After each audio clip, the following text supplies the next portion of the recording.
This is John. This is Danny. This is Do You Know. Do you know? Yeah. So, I'm a little upset today. Oh, yeah? What's up? So, I'm a basketball fan. Yeah. Longtime Laker fan, and the Staples Center is changing their name. Really? There was a $700 million deal done yesterday to change the Staples Center to Crypto.com. No. Yep. Crypto.com. That's going to be the name of the arena. Wow. It's a bummer because crypto sucks. Wow. And yesterday was one of the biggest, crypto got buried yesterday. So the day they announced the name change is the day that crypto got buried. Every crypto lost. Today, Crypto.com coin is up. Because now people are reading the news. Yeah. They're going to Crypto.com. They're To saying find out what it is. They're saying, oh, that coin's only 45 cents. Yeah. I'll buy 1 million of them or whatever. Yeah. But I mean, the marketing, how absurd. You know what I mean? And the Lakers, I don't want to make this a sports show, but I'm just saying they're absolutely horrible this year. Horrible right now. I mean, yeah, they have injuries, but they don't have any defense. They have pretty much 2 offensive players. Is it the case of too many, the cooks in the kitchen or too many chiefs on the team? Like, they have too many, stars, right? Isn't that, maybe what the problem is? They don't actually have a team as much as they have, an all-star roster. They have basically, all all-stars who are just a little bit past their prime, except for Anthony Davis. But Anthony Davis is very vulnerable to injury. So what they're trying to prove to the league is that the vets can win the championship because it'll be hard to beat them in a 7-game series because of their knowledge of the game. Right. But the young players, or players that have been around that have a high-powered offense, they're not worried. Lakers are not stopping anybody. Like when they played Golden State, I mean every team pretty much. Chicago, Golden State, Minnesota, all blew them out. I mean, when we say blowout. And then in the news, they're pointing fingers at each other. Carmelo Anthony's like, oh, well, if you're only going to hit 3 out of 32 shots, what do you expect? Well, that's you. You're missing the shots, Carmelo. Right. What are you talking about? Anyway, so on to other do you know information. Right. So the people who were accused of assassinating Malcolm X have been exonerated. Really? Yeah, the 2 guys who have been in jail since, when did that take place? Let's say 1965. Yeah, it was in the 60s. Right. Yeah, they're getting released because how they got sentenced was basically eyewitness testimony, but the stories didn't quite match up. No physical evidence. Oh. So it's basically some people were like, those were the guys that did it. And then someone else was like, I think it was those guys. And they're like, they're going away. I see. So they got them off. So, they did a lengthy investigation. So those guys, I wonder what I don't know, do they pay, is it restitutions? What do they pay when you're in jail and then you get exonerated? Don't they owe you money? I think that's if you're I think it's if you're in for a really long time. So, I don't know if 1965. Well, right, but but what I'm saying is if you get a life sentence or if you get, I'm not sure if they got a life sentence or not for the death. Maybe they did, but I don't know. It would have to be a life sentence, if not death. Yeah. It's one or the other. They're lucky they didn't get death row and they're already executed. Maybe you're right. I don't know. You could be right. You can't just kill Malcolm X and be 10 years, 20 years. 65 to 2021, Yeah. That's a significant... So the guys are in their 90s, probably. 80s. Right. I know, right? You're free! What are they going to do? What would you do? Well, they'd probably write a book. Yeah, you'd have to like sell it. You'd have to sell the story of like, but it would be a false story if they did it, or it would be a boring story if they didn't do it. Right, but it would have to be the story of them explaining their innocence. And finally, the system gave them justice. It'd have to be a story like that of what they went through, them reliving the verdict, reliving jail and what happens inside jail. Yeah. And then finally people hearing their pleas of innocence and investigating, and it only took them 75 years or whatever. They got you out. Yeah. So yeah, I mean, if we had enough science, okay, just to throw this out there, they had enough replaceable parts. Yeah. Wouldn't they owe them like new heart, new stuff, like be like, a new body, you get new 75 years, right? Yeah, definitely. Like if there was this movie with Justin Timberlake, and it was like you got a clock on your arm, and it was like time, and so like you got like time added to you because like you died when your clock ran to zero. So people were like gambling with their time, and people were like super rich with their time. They had like centuries. Yeah, that's a cool movie. Yeah, I like that movie. It was called like Just in Time or something. Yeah, but yeah, basically you would just have time added to your arm. Yeah, and it was like the loan sharks were getting all the money because they were like fronting people till payday and then taking like twice as much time away. Right. So everyone's like living on their last hours. Right. Waiting for the loan sharks to open up. So like, you get out of jail and they would just add 75 years to your arm. Yeah, it's pretty amazing. I mean, to think about. So, okay, it finally passed. The new infrastructure bill has been signed into law. Okay. And I don't think anybody knows what it means. Like, I listened to 2 reports, and they were like, well, it's going to be for infrastructure. We're going to do a lot to our roads. We're going to repair things. And then they're like, specifically, how will the money be allocated? And they said, well, we don't know yet. Okay. So we're going to get California's going to get a tremendous amount of money from this. Hundreds of millions of dollars from this thing. Yeah. For infrastructure. Because we're a large state. So does that mean every pothole will be fixed? Well, theoretically. I mean, or the same one gets fixed 20 times. I'm just wondering, when they say infrastructure, are they going to really do anything? And this is for the future. So they don't have to start worrying about it for 10 years? Or they start in 10 years? They plan it now? They start it down the road? Well, I remember during Obama's presidency, there was some kind of infrastructure bill where he wanted workers across America doing something, and we took a trip. We drove across America for some reason. I think we drove to Ohio, actually. Mm-hmm. And I remember there were a lot of people working on the road. Mm-hmm. There was road construction everywhere that we went. So that could have just been normal, but it seemed a result of what Obama was doing. So what I'm saying to you is it's possible that an infrastructure bill could lead to, because he was the vice president of Obama, that they could do it again, where people could be working on the roads again. So basically it's going to create jobs. I think so. And we're not talking the kind of jobs that are going to, lift people out of poverty. I mean, these are road construction jobs. So they're union jobs. Right, but I'm still saying that I have a friend who works on the pipeline. Yeah. In Chicago. Yeah.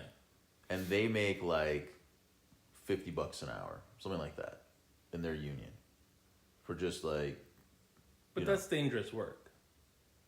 Right, if you're actually having to be out there on that. A lot of the guys just kind of do. I'm thinking it's $12 an hour. Well, our minimum wage is I think almost 15 now. Right, but I'm saying if you're in Wyoming or if you're in Florida, it's $4. Right, so California you'll be 15, but I'm just saying it's going to be the minimum wage. So, it's not going to lift people out of poverty. And if you already have like a medical condition, or if you have debt, or if you're back on your rent, or, whatever the situation is, it's going to help. I mean, it's definitely going to be better than nothing, but It'll be like a stimulus check. Right. Every 2 weeks. Right. You get one. Yeah. Yeah. It'll be an extension of that. Yeah. It'll be that feeling of And- getting $1,200. And it'll get people out working, and it'll get them like away from potential overdoses and drug addictions, and because you won't have the time to get into that kind of stuff. Yeah, they had numbers were released. 100,000 people died of drug overdoses during the pandemic. Yeah. Yeah, because you're bored. You're stuck at home. You're like, what else is there to do? Yeah, I just saw this whole little video about all these children who have been dying from fentanyl. They are saying that it's a big deal in the schools now. And these kids don't understand that they think it's like a party drug, that they could just do fentanyl. But they don't realize that fentanyl will absolutely kill you. Yeah. Just a little bit amount. So they're thinking, oh, well, I'm tough. I could do a lot of it. And then it's no, you died actually. Even a comedian died recently. So Yeah. Comedian. And yeah, the drugs, it's a big issue. And it keeps coming in. Is it still coming in from the drug cartels? I haven't heard that the cartels are any better, so I'm assuming so. I mean, the tunnels that they have are still open from what I'm aware of. So the wall didn't stop them. Well, because they tunneled.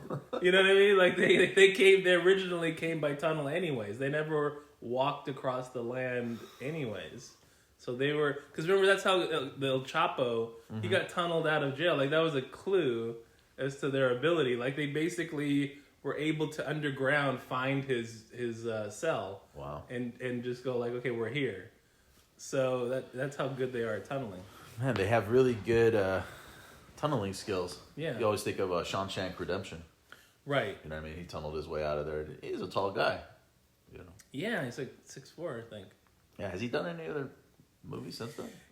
I don't know if he has to. I mean, I think it's the number 1 rated movie on IMDb, Shawshank Redemption, Tim Robbins, and I don't know that he necessarily has to work again. I mean, he's gonna be always looked at as Andy Dufresne, Right. So I think it's difficult to typecast him in something. That's funny. I was watching, I forgot his name, but he's a critic. And he was critiquing the movies that are out this week or whatever. He's local. And every movie, he pretty much gave it's all right. Oh, okay. He didn't say it's good. He didn't say it's bad. It was you can do it. Yeah. I miss Siskel and Ebert. They wouldn't give you an They'd be absolutely dreadful. Right. Horrible. Right. Distasteful. For you to get a good score with them, it had to be going to get an Oscar. Yeah. I don't know if our listeners remember that, but they would give an absolute rating. And people would read it in the newspaper and then pick the movie. Right. A different time. And then remember, what is it, 777 tickets or whatever came? Yeah. And then JJ was like, welcome to Movie Phone. Right. For action, press 2, the 90s. Good times. Yeah. Yeah. There was Movie Phone, man. That was I was on that all the time, man. I was always checking out what was going on. They'd give you previews. Yeah. They'd be in a world of darkness. You'd be like, oh, what is that? That sounds good. Darkness? You guys want to see Darkness tonight? Yeah, that was good. So there was he's a blogger, videographer or something. So he goes to China and he goes to one of the soldier cemeteries. And he starts doing distasteful videos or pictures. Like he's like pointing his finger like he's shooting at the ground, like he's all this stuff. So the Chinese government got wind of it and they arrested him. Threw him in jail for 5 years. Wow. Just said, look, you're going to disrespect our soldiers. Jail time. Jail time. Done. Yeah. Trial was like next morning. Like that's how quick it was. It was like, oh, you going to come here and disrespect us? Cool. You'll be here for 5 years. Right. Hard labor. Right. He can't get out. He just got snatched up. Like I think he thought he was in the United States. Yeah. The United States, it's like you could probably be completely disrespectful. You could like tag on it. I mean, they shouldn't. Right. But it would be like, don't do that. But we know you have rights. We can't actually touch you. Right. But we could tell you to please stop. Yeah, it's a communist country. It's not a democracy. In China, they just beat him up, threw him in the paddy wagon. Right. Guilty verdict, quick. I like, know, man. No jury. It was just like judge, like, that's it. 5 years. Boom. Carry him away. So when I think about it, I think sometimes we should have a justice system like that. The reason why is because we have so many disrespectful people. And I sound like an old man right now. But I watch these videos and in Walmart and Home Depot, what they do to strangers, they throw buckets on their head. Yeah. They spray them with water. Just things that it's like they're trying to get a laugh, okay? Because it reminds me of the old, hidden candy camera kind of thing. Yeah. But it's like they didn't sign up for it. You're not candid camera. It's not funny. It's not on once a week and everyone's watching. Right. It's lame. And then you get away with it. They can't really do anything. I mean, what are they going to do? They tell them, don't come here. We'll trespass you. But if it would be like 5 years. Oh, you want to do something funny? You think that's funny? 5 years in prison? Yeah. It would stop like really quick. Yeah, like the guy who was tagged, it was like Singapore or something, and he got like caned. Oh, yeah, he spit his gum. Spit his gum or something, yeah. They just caned him in like the middle of like the city. Yeah. Everyone came to watch. And it was like worldwide news. And it was just like, they don't do that kind of stuff there. And I remember I was in high school. So yeah, like in other countries, they don't tolerate rude or gross behavior. It's like street just and like... and there's no excuse. There's no like, I didn't know. Like, oops, I'm sorry. Like, it's just like, no, we don't do that here. Right. Here, it's like you do something and then it's like, we're going to talk about it for 5 years. We're going to talk about it. We're going to talk like you could... I mean, I remember in my life, I had someone vandalize my vehicle. Right. And caught him. The police literally caught him. Nothing happened. The guy said he's sorry. The district attorney said he's sorry. Right. I was like, what does it mean he's sorry? I don't even know what sorry means. He broke my tires. He popped them. Yeah. He's sorry about doing that. I'm like, that doesn't fix anything. Does he have money? Is he going to replace the tires? He's down on money right now. Mm. But we don't really want to put him in jail because jails are kind of full and he didn't mean to do it. He didn't mean to stab my tires. I caught him. I had to do a citizen's arrest. Yeah. Literally. First time. I had to fill out paperwork. I arrested him for vandalizing my vehicle. And the district attorney is like, well, he said he's sorry. I was just looking at him like, what? I don't even know who you are. I thought you're a district attorney. I thought you prosecute. Right. So that's our system. The guy, remember the guy who looked like Braveheart during the White House stampede? Yeah. He got 5 years also, or 5 to 9 years in jail today for his role in storming the White House. Okay. So that you can go away for. Yeah. But the other stuff, you're fine. So don't storm the White House. Don't storm the White House. Scare him. Yeah. So he got it. Yeah, he got that. I mean, just seems like this is the time of the year where people get sent up the river. Yeah, because they want to clear the log, I think, because it's the end of the year. That, you know what I mean? Before this, it's like taxes. You know what I mean? There's like a deadline. You know, so you want to get it off the books before the end of the year. That's funny. You know, Like clear the log. Clear the log. Yeah. 5 years. Yeah. Interesting. So how's the new stuff going? So I have a new situation where I'm greeting cars as they come in, and I started copying the way they wave at me.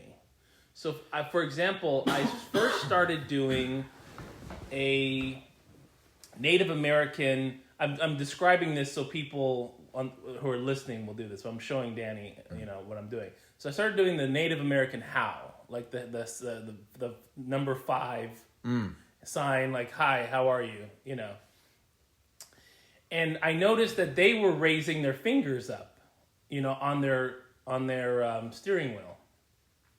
So then I started extending my hand in like a high five, and like I'm gonna spike a volleyball, like a big, You're palming it. Like I'm palming it. Yeah. So I started doing that, and I started actually getting a lot more reaction from people. People actually started raising their hand up even more so, and I realized I'm showing that I'm unarmed. Like when I do that, it's like I come in peace. So that's like why you raise your hand. You raise your hand, and people instinctively will raise their hand because it's like a handshake. They're going, we're not armed either. Right. It's like it's going like friend, or peace. Because they were raising their hand to me, and I was like, okay, yeah, sure. I'm raising my hand too. How? Right, like how? Pass. Go for it. I didn't know what I was doing. I didn't understand what was happening. But when I started like opening my hand, I got like a reaction, and when I started opening my hand to other people, I noticed them like jerking their hand in the air, like unconsciously. They were like doing it, and I even did it to my relief guard, and he did it too. Like his arm jumped in the air, like boom, and I was like, oh wow, like we're trained, I think, to show like from maybe when we were pre civilization, like it's in our reptilian brain or something, that we don't have a club in our hand or something, Wow, that's... Yeah, it's kind of interesting. That is so interesting. I have like a new greeting now. So like I go boom and open palm hand, and they go open palm hand. Everybody should try it who's listening. Just Yeah. raise your hand in the air when you see someone, and just see if they automatically raise their hand too. Yeah, it's very interesting. I mean, I know back in, like, with my social groups, you see people, everyone's like, giving dap, Right. pulling them in. Yeah. I mean, it's a normal... I think all of that, the hands, everything dealing with that, I think it all has to do with I'm checking your hand for weapons. I really think ultimately that's the core of what that means. Like what the dap and the slap and the high five and all that stuff has to do with, it ultimately has to do with I'm not carrying a weapon. I'm not brandishing like a fist. Or if I am brandishing a fist, like in the case of a dap or a fist bump, it's a soft fist bump. Right. So in other words, I'm not like punching you. I'm using my fist for friendship. You see what I mean? Yeah.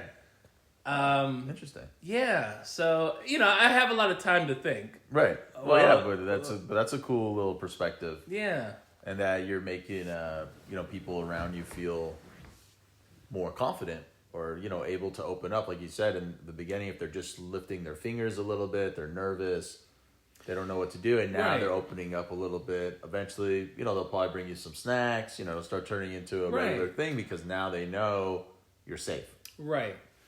Yeah. And, a few people talk to me, and they'll say like, how are you? Have a good evening, and stuff like that. And, it's going, it's going fairly well. That's good. Yeah. That's nice. Isn't the day after Thanksgiving Native American Day? I don't know. I'm not sure. Huh. I think it is.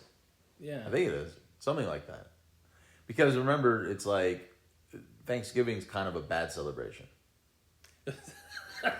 So I think... Well, but the thing is, we've adopted it. I mean, it's become more than what it was originally. You know what I mean? But the story of Thanksgiving is pretty... But, I mean, we don't dress... I mean, well, some people do dress like pilgrims. I thought we're dressing as pilgrims this year. No, I was just about to say, like, most people don't dress like pilgrims and eat, like, you know, like corn and stuff. But... what was that thing they had on the table? You know what I'm talking about? There's like a thing and it's filled with... Oh, a cornucopia. Cornucopia. Yeah. We're not having a cornucopia this year. Right. So no, go ahead. So... No, but what I'm saying is, like, most people now eat, like, turkey. Like, they didn't eat turkey at the original thing. Like, that's a new thing. I mean, we don't know what they had there. Right. We're assuming. What I'm saying is, no, but they wouldn't have had turkeys because they weren't introduced. Like, they weren't, like they wouldn't have known what to do at that time. Yeah. They just got off the Mayflower. Right. I mean, the whole story, I mean, you know, when you look at history, it's just barbaric and brutal. Just, you know, I don't know. Like, you know, you talk to the kids. I say the kids, you know, nephews and nieces. And it's like, they're almost like a little against Thanksgiving. A little bit. Like, they're happy for the being with family and eating and saying what we're thankful for. Yeah. But it seems like a little against, like, the story of Thanksgiving or the mistreating of the first Americans, you know, of the Native Americans. Right. And I think that's fair, you know. But I think that the story of a Thanksgiving, in other words, that a people came and helped, one has nothing necessarily to do with the other. You know, like, yes, Europeans drastically harmed Native Americans, but the fact that Native Americans extended themselves to Europeans is something to be thankful for. Right. I mean, you know what I'm saying? Like, the two have very little to do with one another. Like, it's still okay to be thankful for something in your life and to get together and talk and have a meal. It's just they turned the kindness into taking advantage. So, like, they took it too far. It started out as, hey, let's be friends. And it was like, great, we're actually going to take everything. Right. And it was a cultural difference because there were a lot of wars. Right. So then in Europe, and there weren't so many wars here in America. Well, yeah, I mean, it's just like, it was like freedom of indigenous people, you know. Right. I don't know if you can even call them indigenous now. I'm not even sure the rules. I think they're called First Nation people. Thank you. First Nation people. I know I'm going to get a couple emails if you guys could figure out how to spell it on the Gmail. I think it's Do You Know with John and Dan. Yeah. At Gmail. And we still haven't set up like all the other things. We're a little behind on getting it set up. Right. A little bit busy time of the year. But we will. And we actually hope everyone has a nice Thanksgiving. Or a good Native American Day. Or, you know, I think for some reason I feel like I saw it on the calendar. Maybe it's not. Maybe it's not there. But I felt like the day after was. In other words, is it only to be celebrated by Native Americans, or are we supposed to do something like as a normal person and go, I'm celebrating a Native American Day. I'm going to like dress up, or I'm going to like celebrate them, or Native American Heritage Day. So, but that's for Native Americans to celebrate. That's not really for the general public, right? Unless you identify. Oh, I see. You identify as a Native American. Can you do that? Can you identify your race now? You can identify as being a man or a woman. Why can't you identify as being whatever race you want? I guess that would be the next thing. That would be the next. You remember last week we were talking about what's the next conflict? It's going to be some national situation where people start identifying as a certain race to get into like a certain job or a certain college, and they're like, hey, identify as black or white or Asian. So when they ask you that question, they're like, actually, I am. And then they're like, you're not. And then you're like, whoa. That's how I identify. That's who I am. Right. And I want to change I was born the wrong race. Or I'm inside a different race. I'm inside the wrong body. I'm in the wrong body. Right. But I've always been African American. Right. Or whatever. Right. Wow. That's probably going to be it. I think we solved it. So if you've always felt like you're different inside, because inside we're all red, you know? But maybe other people inside are like, I'm not red. Oh my God, talking about race, Sesame Street just brought the first Asian American puppet.